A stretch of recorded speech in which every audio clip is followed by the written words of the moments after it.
All right, good morning. I will go through a PowerPoint first. It will be interspersed with some surveillance footage, and then we'll have time for questions and answers after that. Following our procedure for these independent investigations, it's led by a division chief. In this case, Tiffany Akeo of the Family Division was the lead investigator in our office for it. But this is an independent investigation of Elia Laeli for the events that took place on August 11, 2021. Now, we always ask two questions.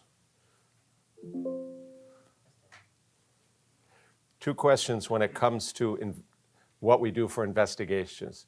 First, was the use of deadly force resulting in the shooting of Mr. Laeli justified?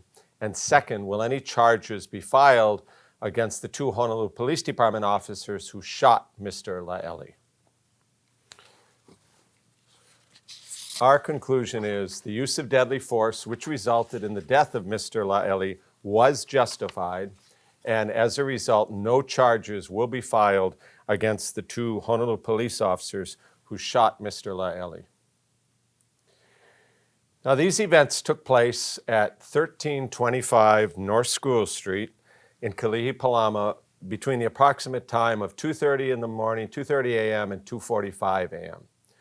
North School Street runs east-west, and this location is about a block east or Cocoa Head of Waikimilo, or Hoff-tailing at that point. So what you will see is, if you're familiar with this area, this is the intersection of Hoff-tailing and School. The UPW offices are over here in this corner. So if you come down School Street, it's about almost a block. You have to pass Bretta's Liquor, and then it's in this driveway area and then around the corner. And there's a big dumpster on the right-hand side. So the weather was clear. It's dry, good lighting from surrounding buildings and street lights.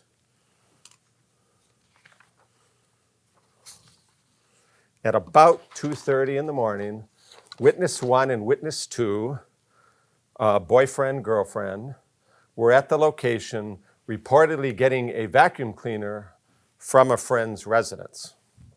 Now, this picture was taken during the day for clarity, but this is the driveway coming down this way. This is School Street.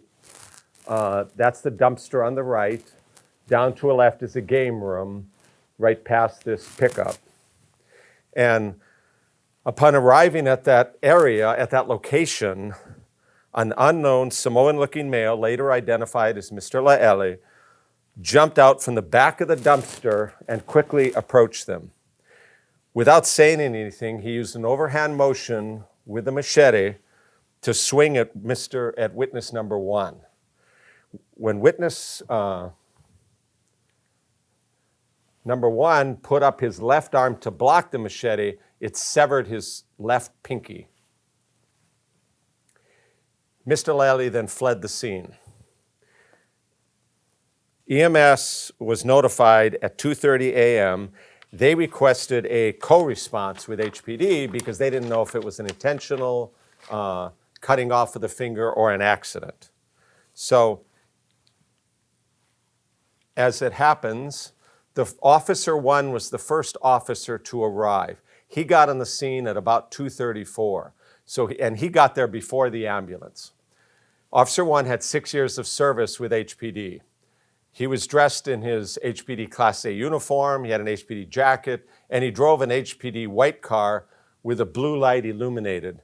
So he came from this direction, and then his car was parked like over here on the other side of the street, facing in the Eva direction. As soon as he got there, he activated his body-worn camera when he arrived on scene. He met with witness 1 and 2 and another adult female. Witness 1 had a white cloth wrapped around his left hand. He appeared to be in pain and was fading in and out of consciousness.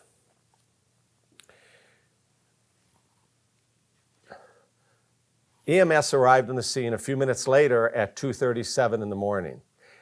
And the ambulance pulled up like right in this area on this side of the driveway. Now, as they were treating Witness 1, Witness 2, his girlfriend, said, "He's right there," to Officer 1. And the male that Witness 2 was pointing at was walking across the bottom of the driveway over here.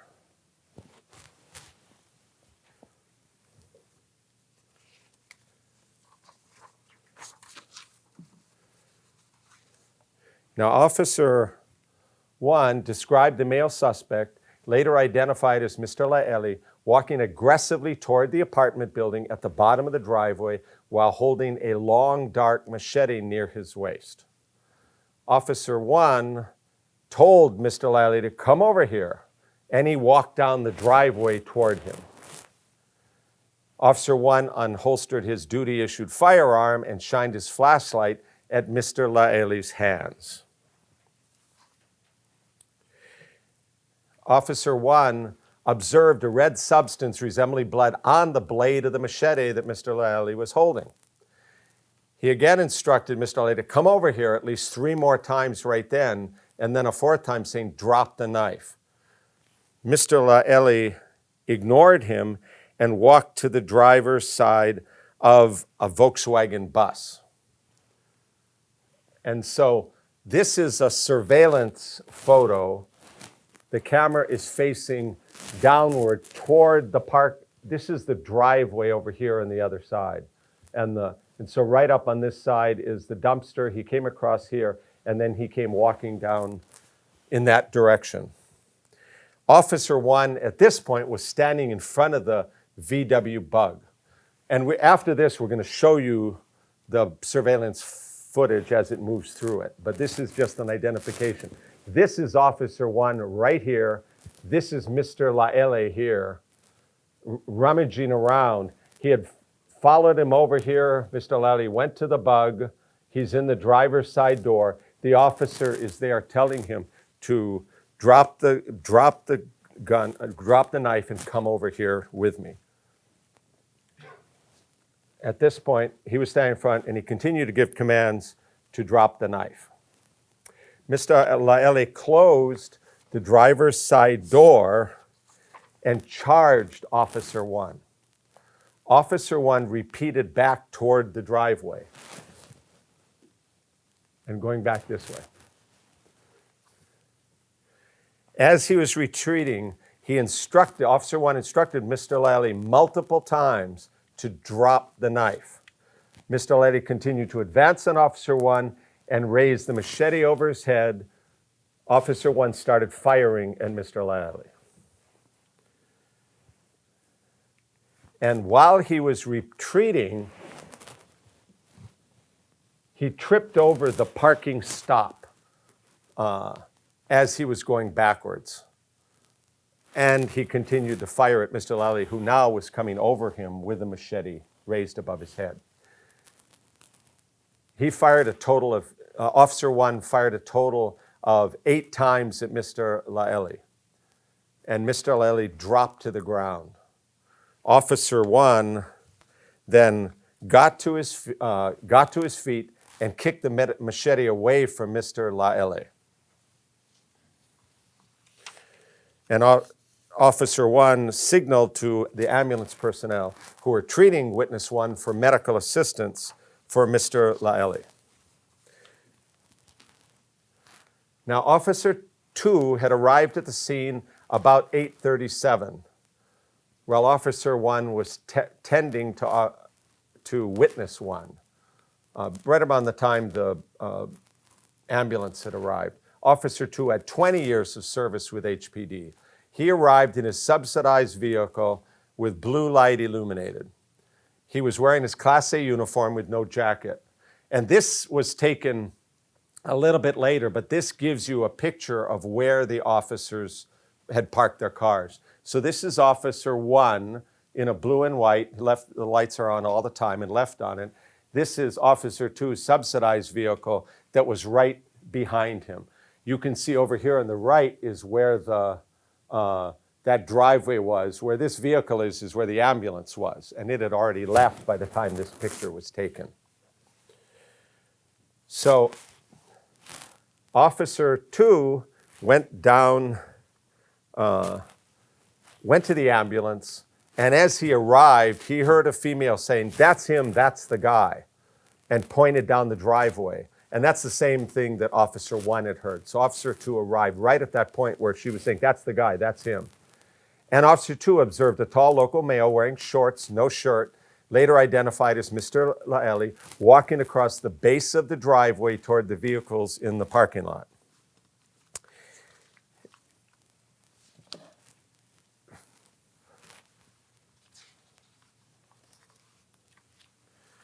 And Officer 2 observed Mr. Laeli holding a shirt and what appeared to be a large knife by his hip area. Officer 2 unholstered his duty-issued firearm, and he too commanded Mr. Laeli to drop the knife.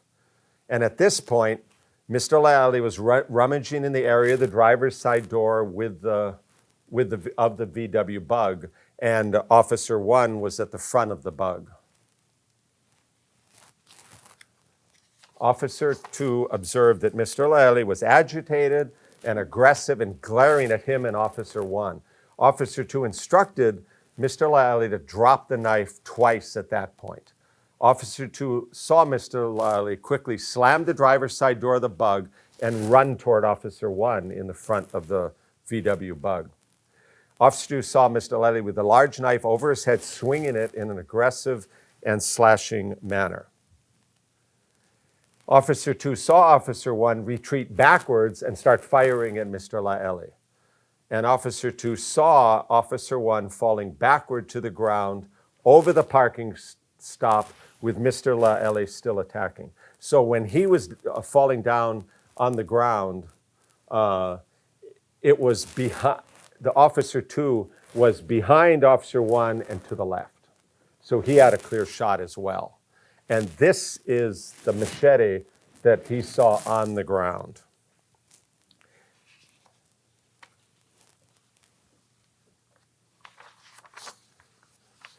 Now, as I said, he was behind and to the side of Officer 1. Officer 2 then discharged his firearm 4 times at Mr. Laeli.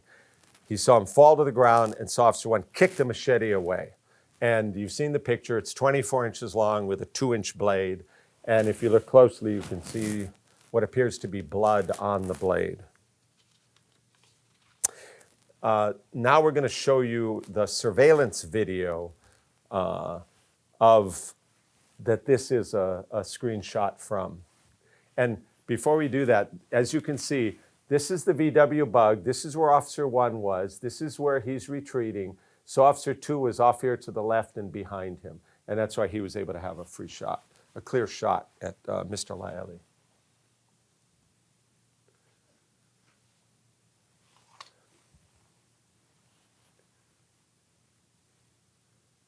So he's standing there looking at the 2 officers.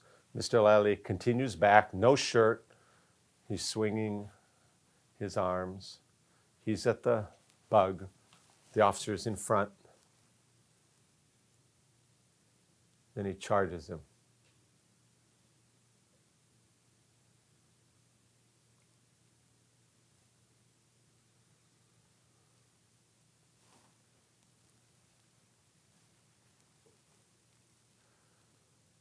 Yeah, let's show it again. And you'll get a copy of this to take a repeated look at. So here's Mr. Laeli standing there looking at the 2 officers. Then he's coming back toward the Bug.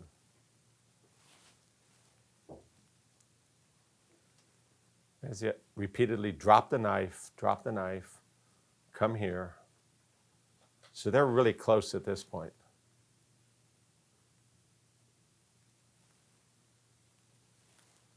Now you can see where that stop is for the parking stop.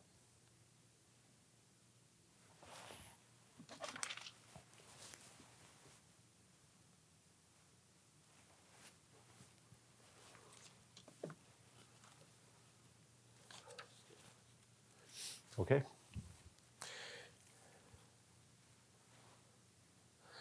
Right. HPD and EMS provided medical attention to Mr. Laeli until a second ambulance arrived. He was then transported from the scene to Queens Medical Center. He was pronounced dead at 3:13 a.m.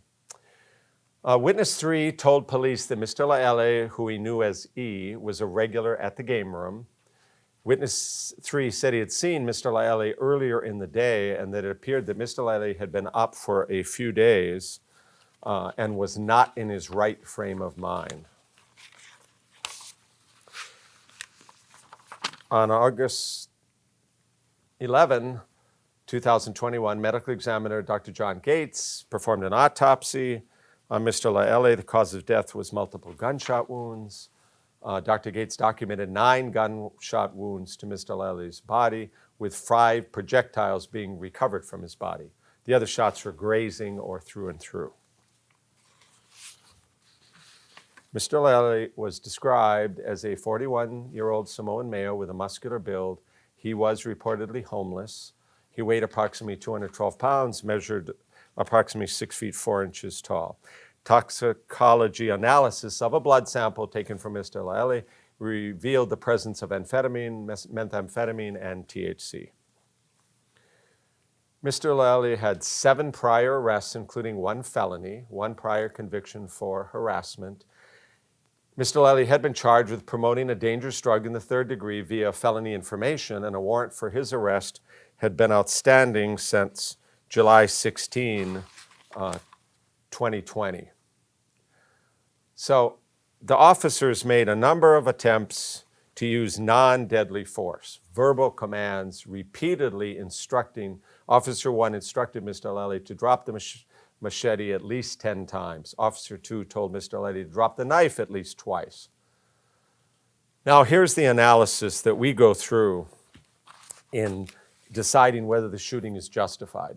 First, use of force in self-protection. The use of deadly force in self-defense involves 2 issues. 1, did Officer 1 use deadly force? Yes, Officer 1 intentionally shot Mr. Laeli.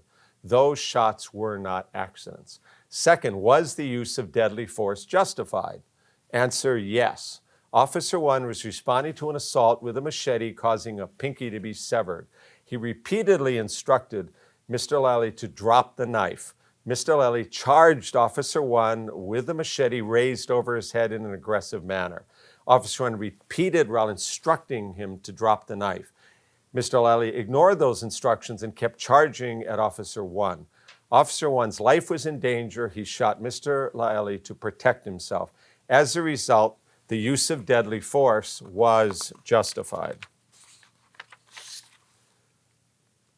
Second, use of deadly force in the protection of other people.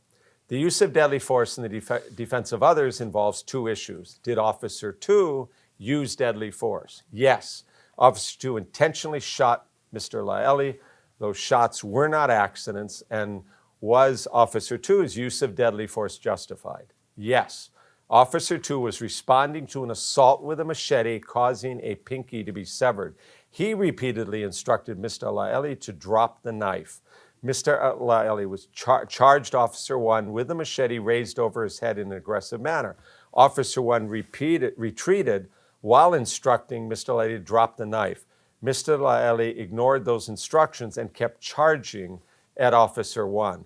Officer 2 could see that Officer 1's life was in danger, and he shot Mr. Laeli to protect Officer 1. As a result, the use of deadly force in the protection of other people was justified.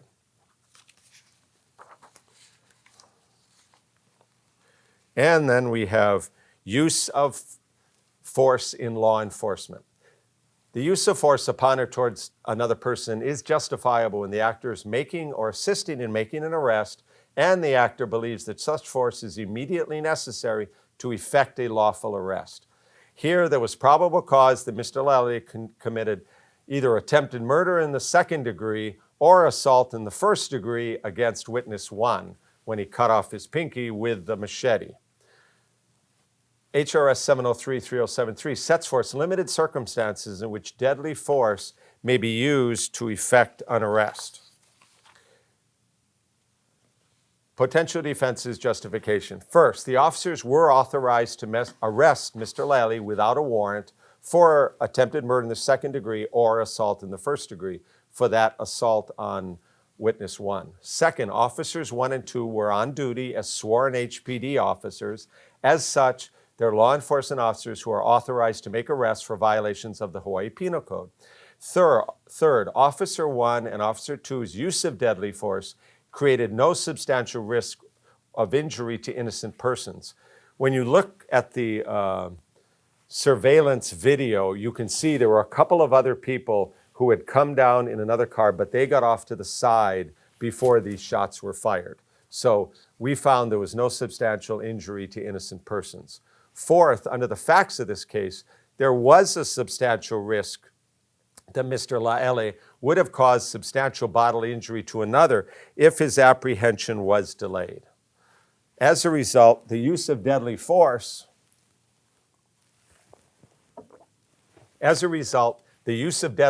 by both officers in this case was justified. Conclusion, the use of deadly force which resulted in Mr. Laeli's death was justified. Officer 1 was justified in shooting Mr. Laeli in self-defense. Officer 2 was justified in shooting Mr. Laeli in defense of others, the other person being Officer 1. Officer 1 and Officer 2 were justified in using deadly force in law enforcement. As a result, no charges will be filed against either of the Honolulu police officers involved in this incident at 1325 North School Street on August 11, 2021.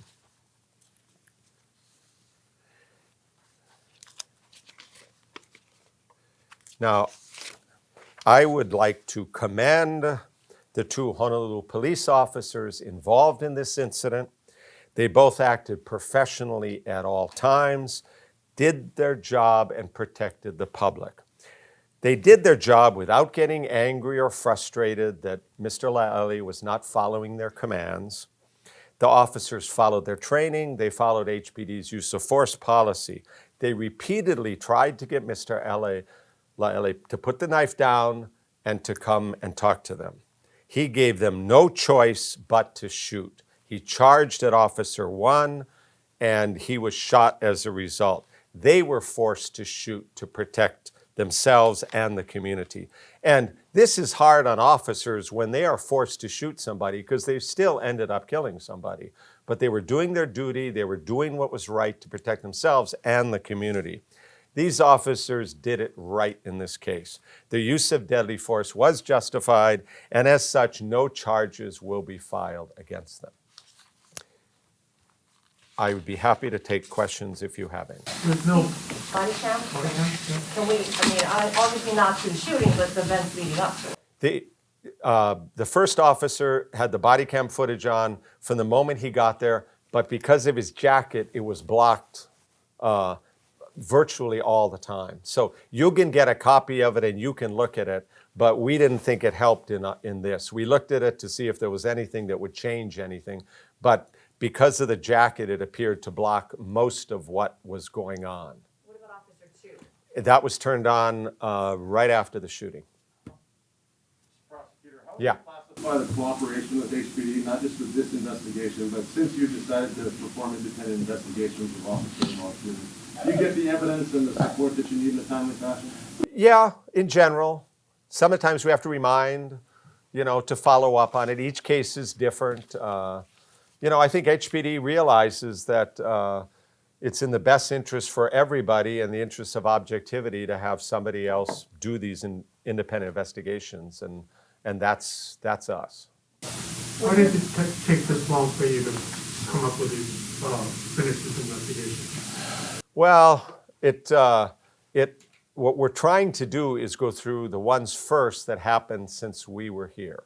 So it takes a while for HPD to finish their investigation, send over what they've done. We decide what has to be followed up on. We still have, I believe it's 2 more that will be done in short order. One of them sooner, the other one we're still waiting for charges because there was not a fatality involved in that. And we're going to hold off on having any decision making with a press conference until that happens. Why do you have to wait till they're done for you to start? Why can't they be going on simultaneously? They are going on simultaneously. I mean, we have been working on other officer-involved shootings before this. So, we will get information from them.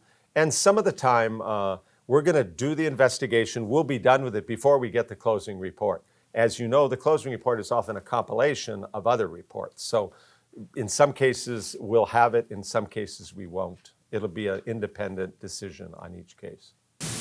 There was no contact between witness 1 and Laeli before he raised the machete? None at all? We are not aware of any. That is what's described. The two of them were there, and he just comes out at them.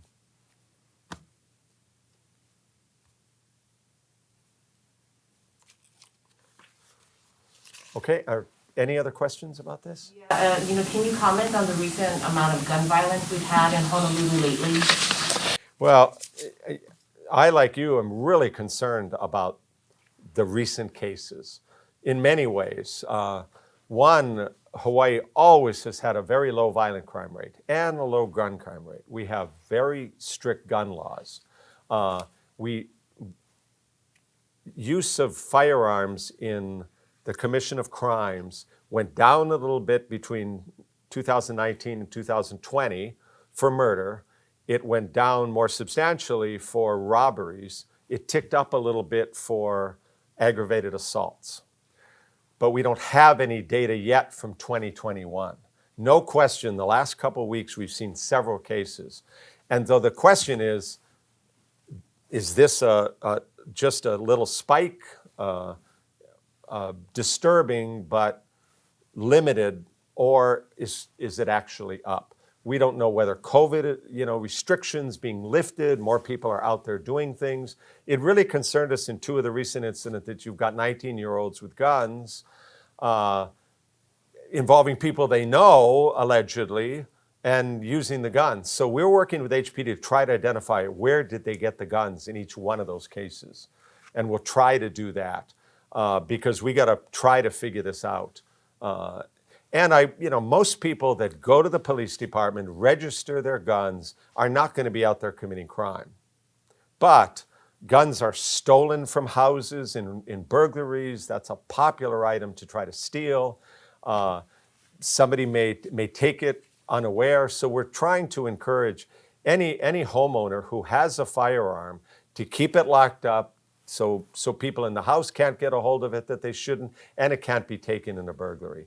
So we're hoping it's just a spike, which traditionally happens, with crime over the years, and not more of a permanent increase. As a prosecutor, though, do you have any opinion on, as these cases move forward, possible sentencing, or how you want to handle these kinds of cases? When people are charged with murder, we're going to try to hold them accountable and get them convicted and sentenced to life with parole in the case of a murder in the second degree.